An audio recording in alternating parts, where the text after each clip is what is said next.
Go ahead, sir. Okay, good evening, everyone. Thanks for having me, and I'm very happy to be here with you.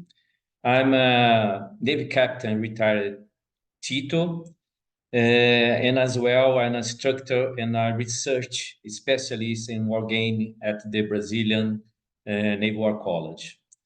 I wrote some articles about war games, and I'm author of the book Unraveling the Wargames, an introduction to the subject. That's the only book in Portuguese language in Brazil about professional war games. So it's an honor to be here with you.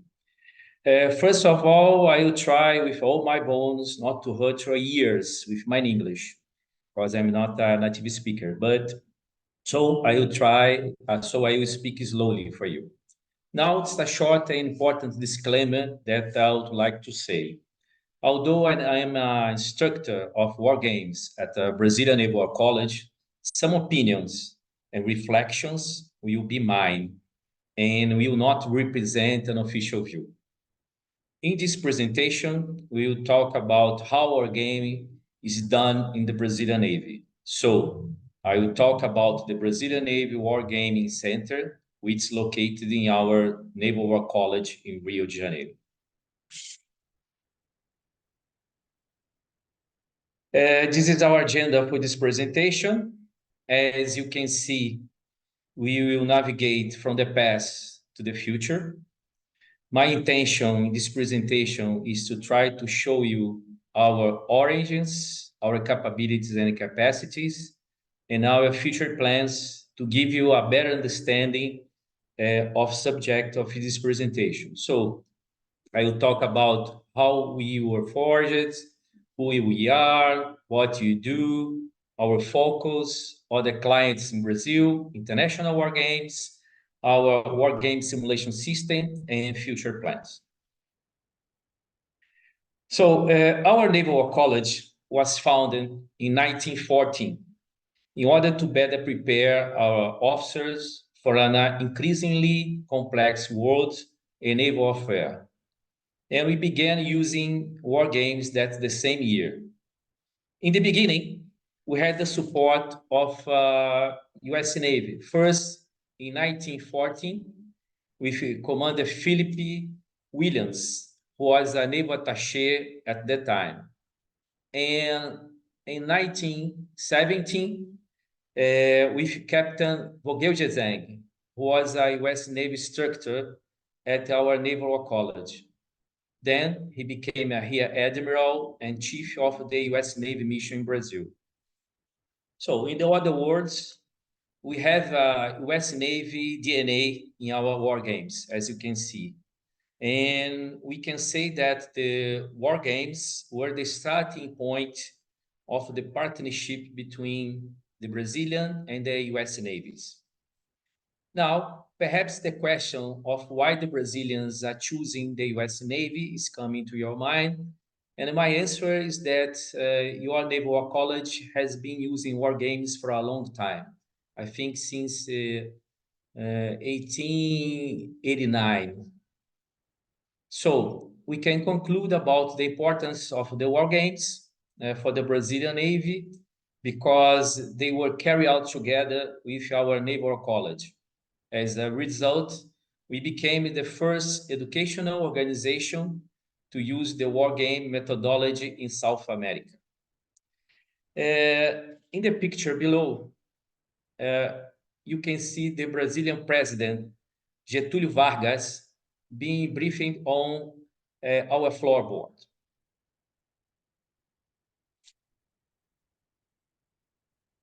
In the upper left, you can see the Brazilian Navy instructor demonstrating to some civilian authorities on how to use the floorboard in the war games.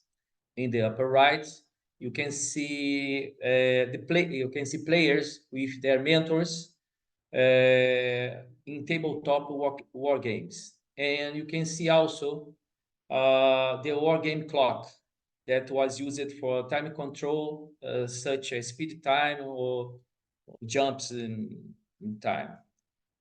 Below, you can see our first Wargaming Simulation System that was built by the Brazilian Navy. So it's our own technology. So we are very proud of it. Today, we have modern installations that allow us to run different types of war games in terms of complexity and format. Who we are. As you have seen so far, our history and evolution over time made us the Brazilian Navy War Games Center and the War Games Reference Center in Brazil. Because the size of our team, as you can see here, we have a huge challenge to overcome. So, in my opinion, you have to face it with leadership, motivation, and qualification. This is the recipe for our success. And for the sake of fairness, I must mention the great work of our boss, Captain William, because he did a great transformation in our warfare center. During the development phase of the war game, we invite specialists from a variety of disciplines to join our team because the size of our team, so we need to help more personnel to help us. This is the layout of our wargaming facilities, which I will show in more detail in the next few slides.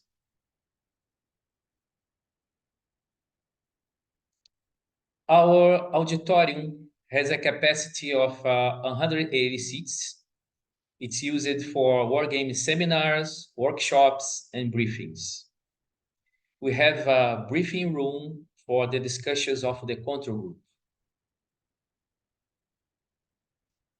Our control room is used for the war games that require the Wargaming Simulation System. And the wargaming cells are separate for the 13 planning rooms. What do you do? So we conduct educational war games that are part of the academic curriculum of our naval college. Each year, we have 6 major educational war games at the strategic, operational, and tactical levels for captains, commanders, lieutenant commanders, and lieutenants. One of the educational war games at the operational level is a joint game with our Army and Air Force. And this war game, in this war game, we have observer from our Minister of Defense. So it's a huge war game. Sometimes we have around 400 officers in this game. Over the past 3 years, we have averaged between 3 and 4 analytical war games per year. Nowadays, we have had great demand for analytical war games, and in my point of view, this is because the world is becoming more unpredictable and volatile. And the war games, as you know, are perfect for analyzing and investigating complex problems such as military planning.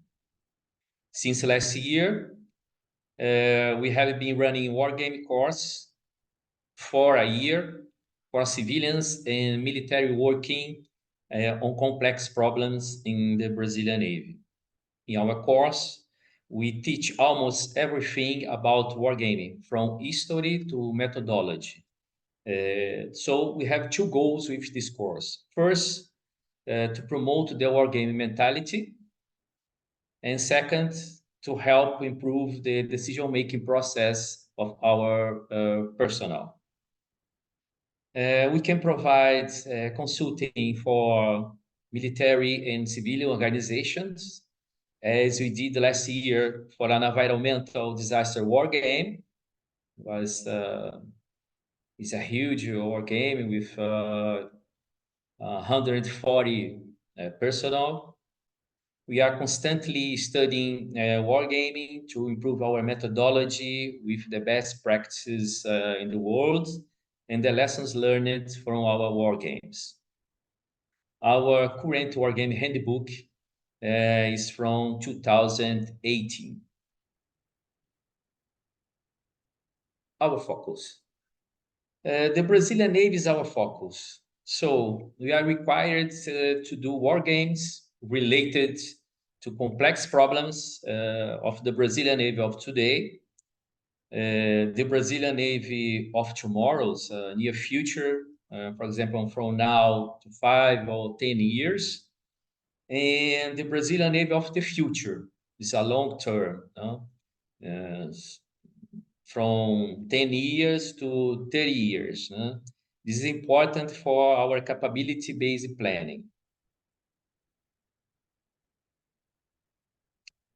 These are some examples of other clients that we have had, such as government organizations with interagency war games, as you can see here, nuclear emergency plan for our nuclear plant in Angra dos Reis, and Rio 2016 Olympics was a huge event, and a war game for a contingency plan for an oil spill at sea. So our focus is a Brazilian Navy, but we have other clients also. International war games. Each year, we are invited to participate in 3 international war games. Multilateral is a war game between the navies of the Americas. Inter-American War Games, it's a war game between the Naval War College of the Americas. Trilateral is a war game between the Naval War College of Argentina, Brazil, and Uruguay. And these 3 international war games have different dynamics and purpose. And in my opinion, the multilateral is more complex. This handsome guy here is me in multilateral last year. Our current Wargaming Simulation System dates from 2004. And like the previous system, as I show you in the last slides, was developed by the Brazilian Navy. So, due to its age, a new system is being developed by the Brazilian Navy because our current system have almost 20 years, no? So the new system will be based on the web platform, open source software. It will be more flexible, and we have a machine learning. Our future plans. Due to the increasing complexity of the world, as you can see what's happening in the world, war games are becoming more and more important in the Brazilian Navy. So it's expected that we will have an increase of the analytical war games to face the new challenges. Another consequence will be the improvement of our wargaming capabilities, perhaps with more personnel in our wargame center. And finally, we will have to adapt our wargaming methodology to this uncertain world. This image is an illustration of the importance of what we have in mind of the future. So, because the world is more unpredictable and volatile, as you know, the war games are becoming more important in order to face the challenge that will appear for everyone, not only Brazilian Navy, but I think in your Navy also. So, thanks once again. I would like to thank Mr. Sebastian for this opportunity to talk a little bit about wargame in the Brazilian Navy, and the audience for your patience, because I think now the Q&A period is more important. to discuss your questions. So I'm ready for your question that you may have. Hey, sir. The first question here we have is, what scenarios in professional military education and analytical war games are you exploring? And you mentioned some of those, but could you expand on any of those? Okay, no problem. For military education, as I said, we have three levels. At the strategic levels, for the captains, we build a scenario.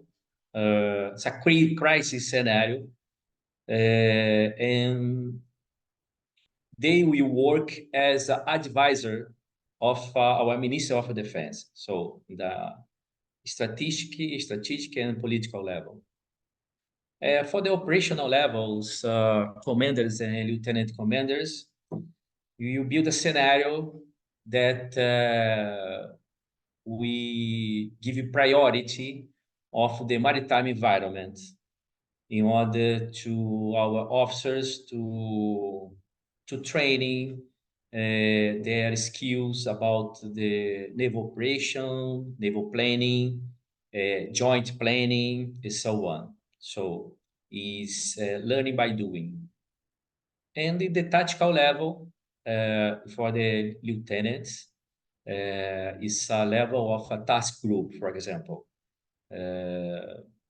because in the future they will work and understand a staff in the tactical level of task group. So for the analytical war games, we depend of the demands of our sponsor. So maybe sometimes we receive a task to build a scenario in order to support the foreign affairs of Brazilian foreign affairs, for example. Sometimes we build a scenario about some hypothetical threat, for example, as you do in your navy also. And sometimes we receive a task in order to build a scenarios, analytical war game, to see our maritime defense strategy in order to evaluate this document. So these type of scenarios for educational and for analytical war games.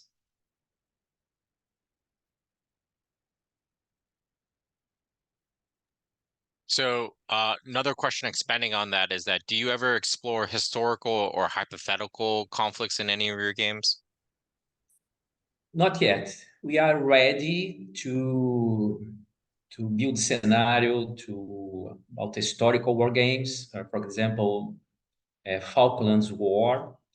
But our team is a small team, no. So it depends, as I said, the demand of our sponsor.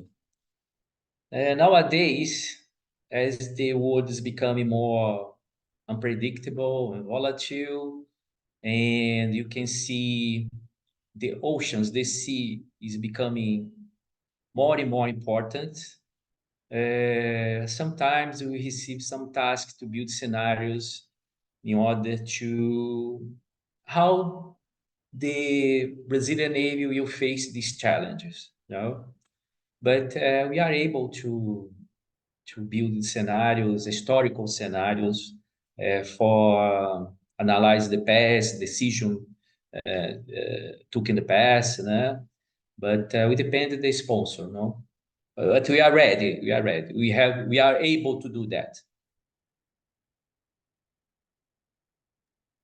So this is a question from this side of the room, which is, how would you describe the culture of wargaming in the Brazilian Navy?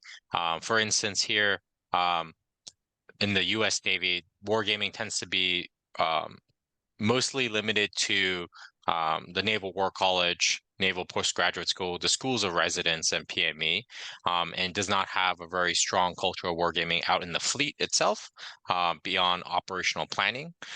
So we want to ask how that culture of wargaming is in the Brazilian Navy. I can tell you that maybe 2 years ago, the mentality is very similar that you said about the US Navy.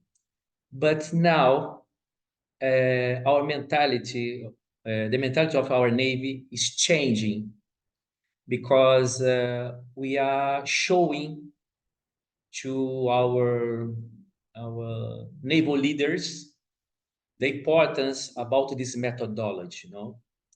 And because of that, as I said in the presentation, we are receiving each year a great demand for analytical war games.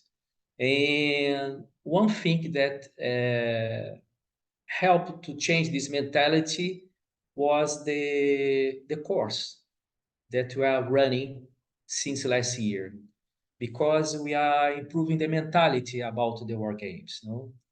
Because now our leaders are understanding better the complexity of the war games, no, and the results that the war games can give to our leadership.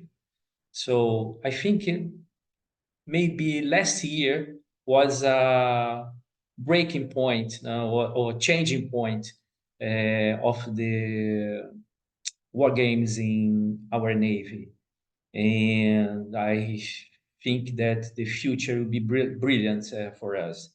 I think that, as I said, the future plans, maybe we have an improvement of our wargaming capabilities, you know?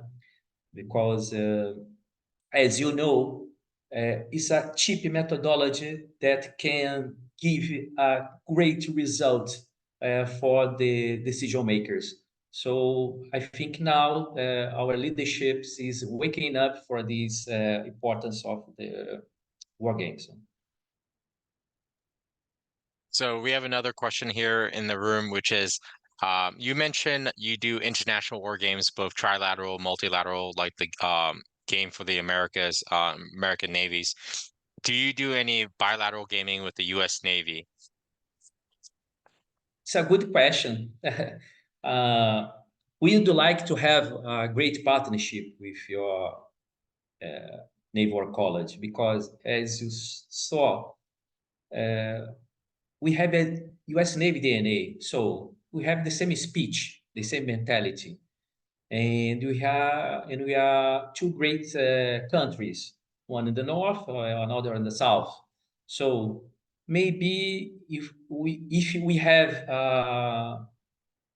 some kind of partnership, we can share some knowledge about some problems that can impact in another.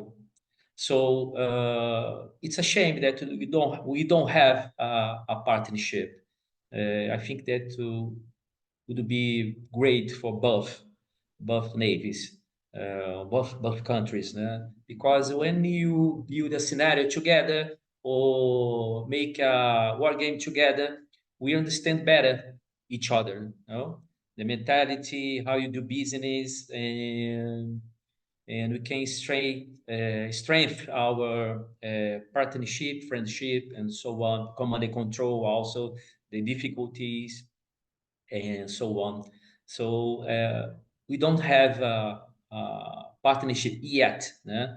But I think that I can say by myself would be a great opportunity for each other in order to learn with each other some particularities about war games, some difficulties, some ideas. I think that would be great if we have a partnership. That's great. Our next question asks, how does the Brazilian Navy integrate both digital and tabletop wargaming together? But nowadays, we are not doing tabletop. We are doing seminar, for example, at operational and strategic political level. And at the tactical level, you have our simulation system. So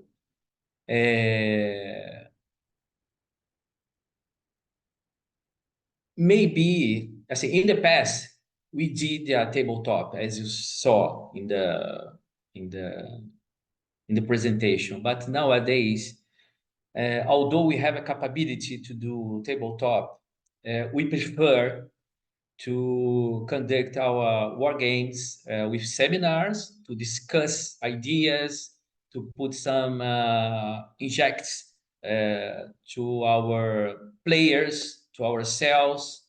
And when you go down to the level, decision level, you go to the computer because the time need to pass fast. No, the decision making is fast, so we need the computer system in order to help the adjudication of what's going on.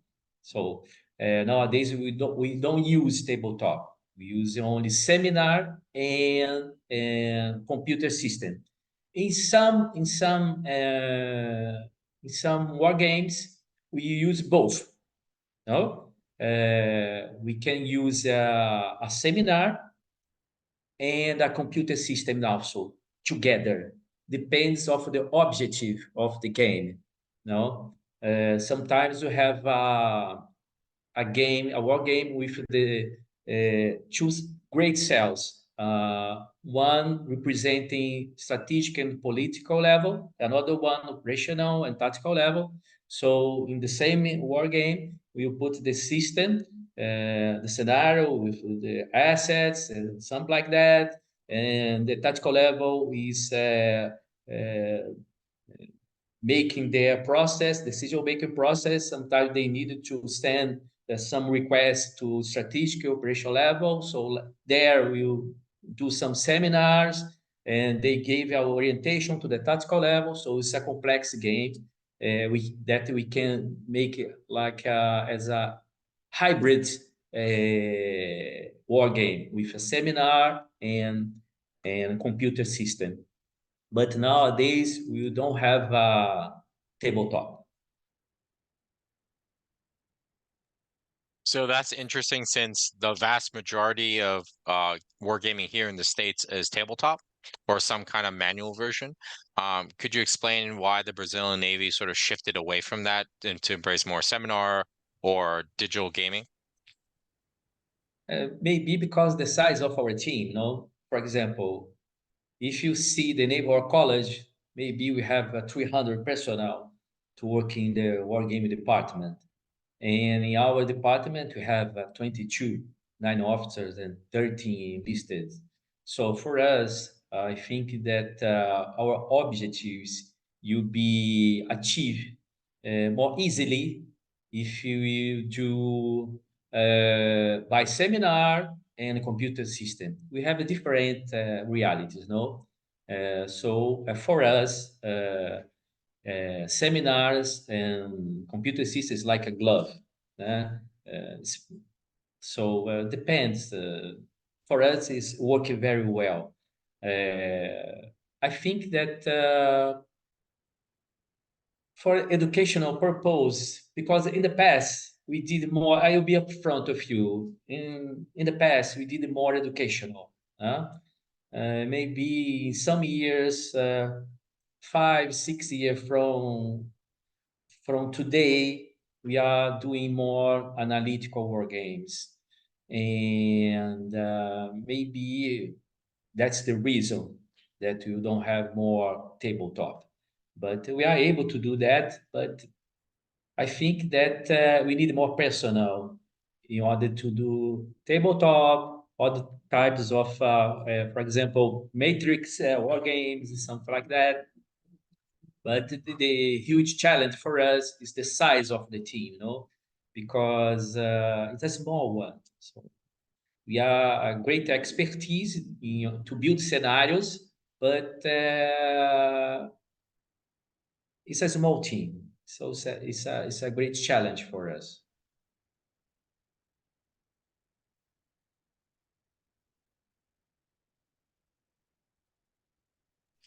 Understanding that you probably cannot talk to the specific scenarios and topics of your analytical games, could you speak more broadly about where analytical games fit within the broader Brazilian Navy policy or the Navy's consideration of on making decisions? Where does it fit and how you guys approach problems? Okay, you are right. We have some classified information that I couldn't speak here, but in general speaking, for the analytical war games, as every navy do, build scenario about an hypothetical threat. For example, one thing that's it's happening in all the world, all the navies have concern is about the illegal fishing, in our jurisdictional waters. We know that some countries is a threat to national security about fishing, for example. Another problem is the exploration of the mineral in the high sea, for example. So we need to be prepared in order to, how can I say, to impose our sovereignty against uh, some country, for example. So it's a huge challenge that every navy face right now, and we are not different. So the analytical, this kind of analytical scenarios that you do, that we build, is very similar that your navy build. The difference is the scale, the level, because your problems is much more bigger than our problem, because we have a global navy, different of our navy. But the problem is the same. So maybe the difference, the scale, the level of the problem.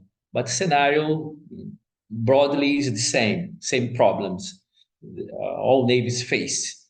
Né? And one thing that's very important is a naval diplomacy that is important in order to support the foreign affairs. All navies support the foreign affairs of your country. And we build scenarios like that, how our Navy can support, can help our Minister of Foreign Affairs, our government, for example. That's how I can say to you. That's wonderful. So one of the other question is, do you use any of your analytical games in support of broader problem sets beyond combat operations or naval operations in the sense of acquisition or planning or doctrine development? Yes, we have a capability-based planning. So we have every Navy has some tasks to perform, no? So the war games is working like a validation. What kind of a capability we need to develop, we need to achieve in order to perform some tasks. So we do this kind of war game, yes. And recently we did some war games, about our maritime defense strategy.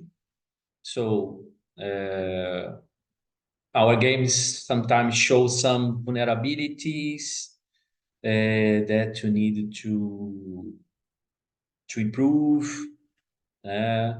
So because of that, our Navy is doing more importance, is giving more importance to this methodology, because it's not oracle, no, but it's show the way, show the problems, or minimize the surprise that can happen.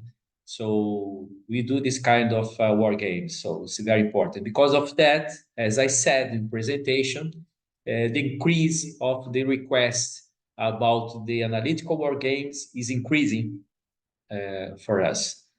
So now we need to balance the educational and the analytical war games in our wargaming center with the team that we have.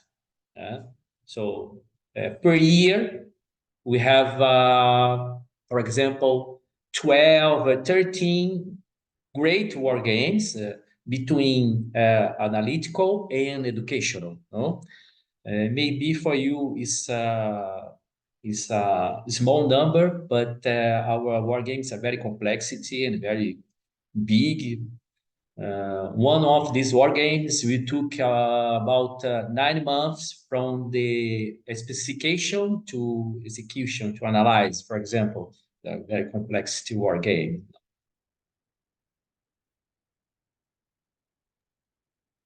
So you guys mentioned the balancing of educational and analytical war games. First off, what sort of triggered the shift towards analytical games over educational games? I think that in the past, we did more priority for the educational war games. But as I said, from 6 or 7 years in the past from now, our naval leaders are waking up for the importance of the war games for the real problems. So the analytical problems that we can resume in 2 words, analyze and investigating, is gain more importance nowadays. So sometimes we need to say no, enter the line, and then wait for your chance to do a war game. Because they are seeing right now that this methodology is very important and the results are very good for the naval leaders, for the decision makers, because in the end of the war games, we can see a problem that you never thought about it. So now we are showing this importance, and I think that one thing that's contributing to change this mentality is our course that you are running from last year, because a lot of officers from lieutenant to captain are doing course with us, and they are returning to your military organization and spread the mentality, spread the achieves, the results that the war games can do to the naval leaders. So I think that's a changing point on this mentality to educational and to analytical, no? And because of that, you need to balance the two types of war games. So Could you talk a little bit more about how you guys approach your own game design whenever you're designing an educational analytical game, how you consider your teams and what your process is? Yes, it's everything began with the specification phase, design phase, and for this we have data management and, and collection plan, and everything begins with the research question: what my sponsor wants. So it's complicated because sometimes the sponsor don't know what he wants. That's the truth. And the team of the specification design team need to try to work with the sponsor in order to discover the research question. So with the research question, we will know if a complex problem or a complicated problem. If a complex problem, it's with us. It's a war game.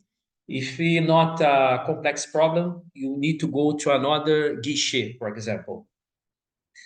So, and with the research question, we will discover the main objective, the other objectives to need to be achieved. We need to study this scenario. So when we have all the informations, we begin to build the scenario, a storytelling. The great situation and the particular situation.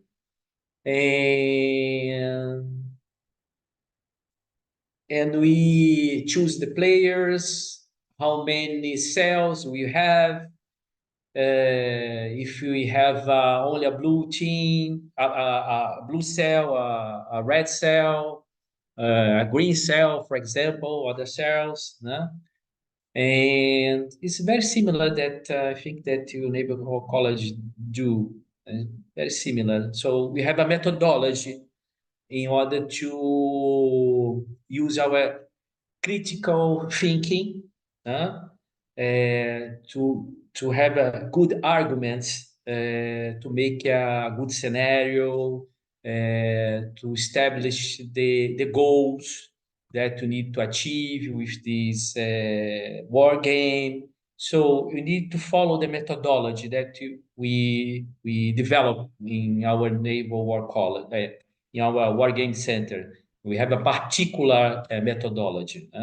It's a very rational methodology, But we need to balance the two ways of thinking, It's a rational one and the intuitive one with an experience.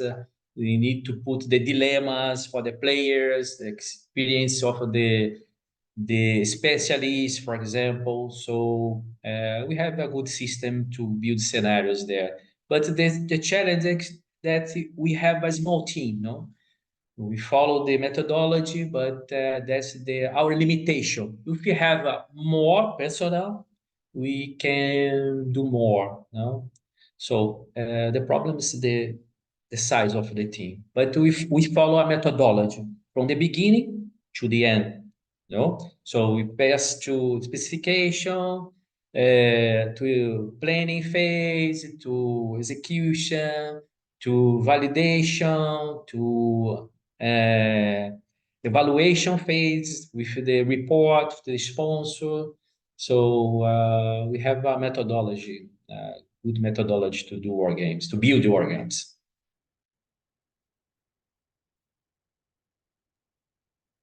So on that discussion about building your teams for the Wargaming Center at the Brazilian Naval War College, how do you select the officers or the enlisted that come to work at your center?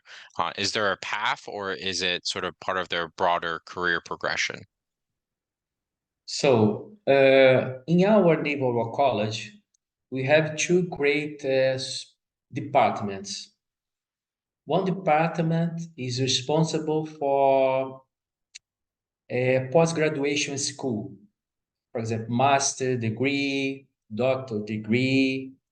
So in this department, we have a lot of academics, no, civilian academics. Another department is more to professional education. So planning process, military planning process, naval warfare, it's a joint planning process. So this department is, we have more activity. So we have commanders, lieutenant commanders, that they are select. The majority of these guys did a course overseas, for example. Some guys did a course in your naval college.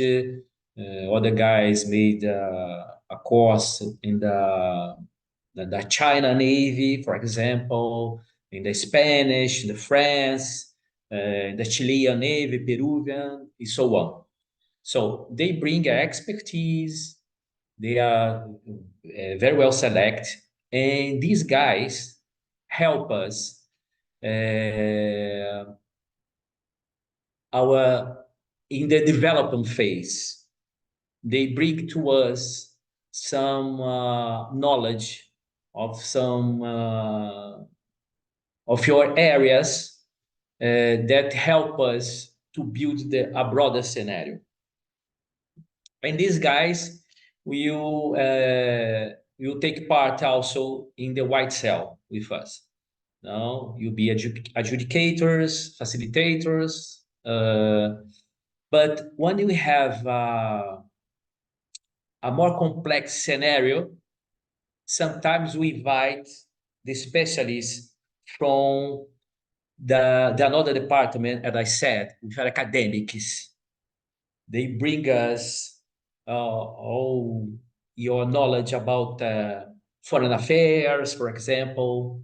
They bring us the knowledge that only a doctor, a PhD have.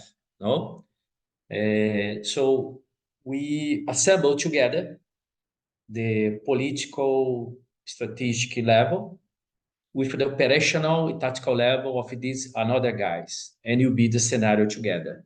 So our Wargaming Center is a great work as an integrator of this all knowledge and build a scenario with these inputs, this knowledge, and present to the players a scenario that will challenge them in order to achieve the goals that we establish in the specification phase.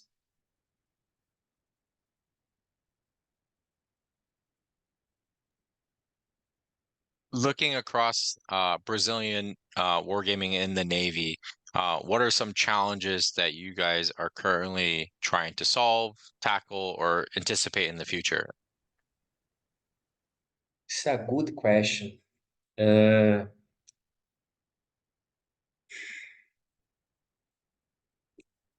I can tell you that we have three great themes, subjects, for example. One is to maintain the sovereignty of our jurisdictional waters, because we have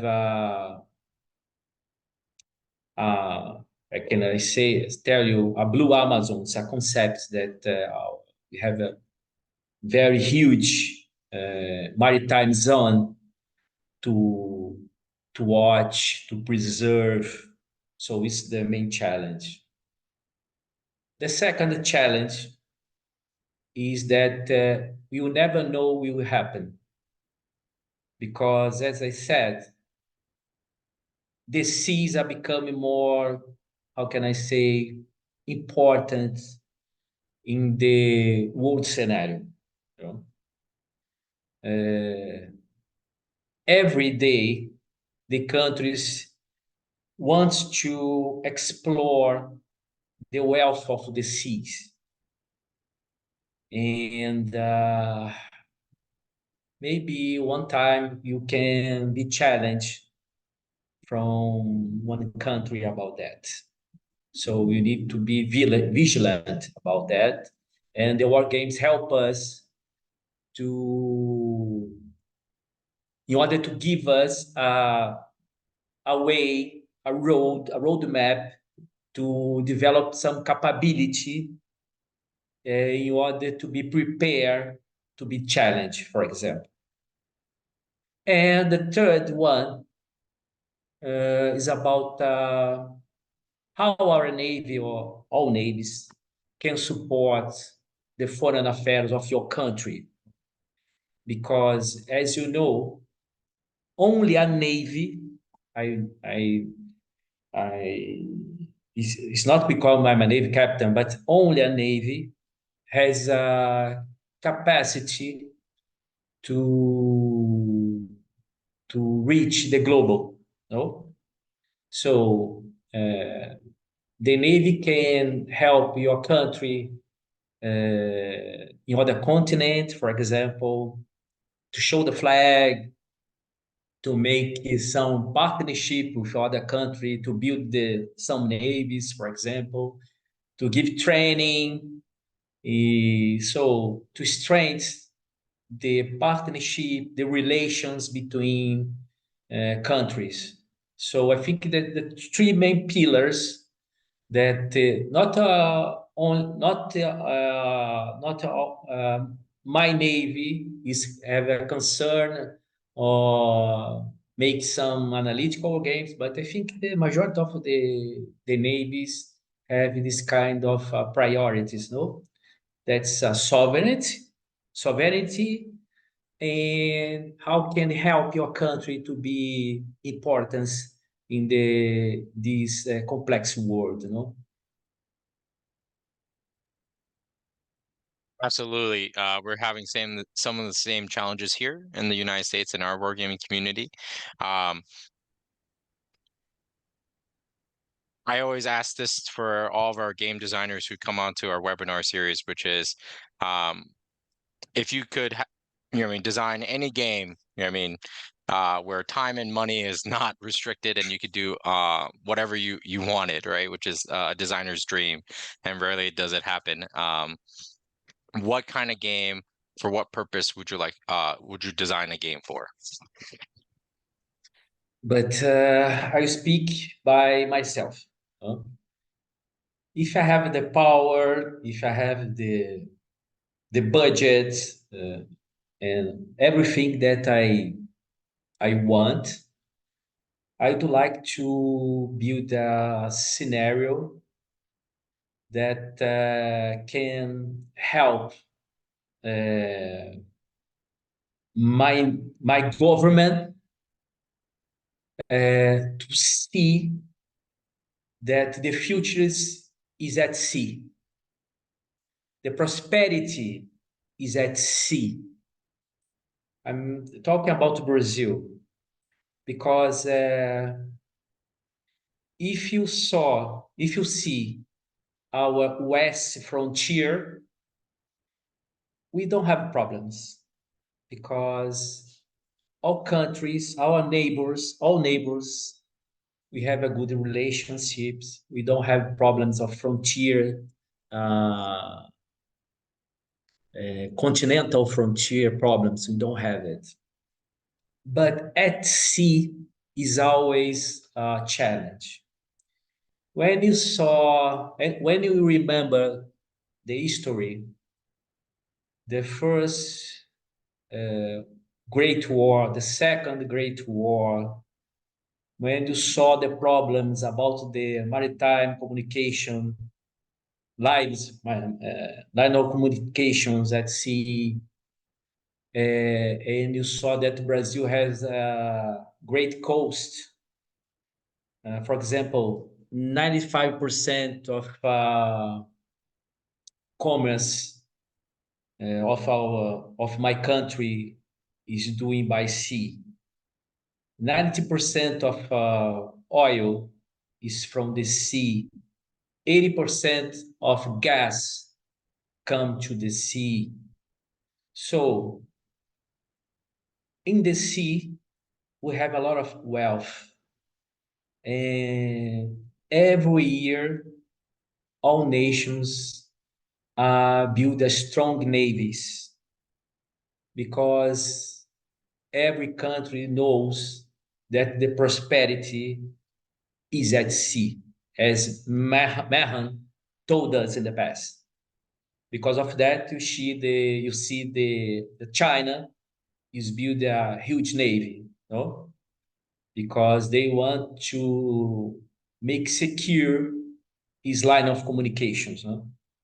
So if I have power, as I said, budgets and personnel, if I free to do my game, I would build a great scenario that I show to our government that they must invest more in the Brazilian Navy in order to preserve the wealth that and below the sea, the high sea, for example, we have a lot of importance as underwater cables, for example, a lot of things. So that would be my dream to make a great game at the political level to show to our great decision makers that they must invest in the Navy. That's my dream. Hey, thank you, sir. That's a, you know what I mean, as someone who works for the Navy and Marine Corps myself, I definitely understand those sentiments, and the importance of sea power in the modern age. I want to thank you and the students here with me in this room to say thank you for spending your time, sharing your expertise. It is always special for us here in the States to learn more about how our allies and partners in the region and globally are using war games. So I learned a lot, and I mean, it'll be interesting to continue our conversation and discussion, and maybe we'll do one day a bilateral game between Brazil and the U.S. On Navy matters. And thank you for all of our participants who offered some great questions and thoughts in the chat as well. Thank you. Okay. Thanks once again, and I look forward to working with you in the future. Bye-bye.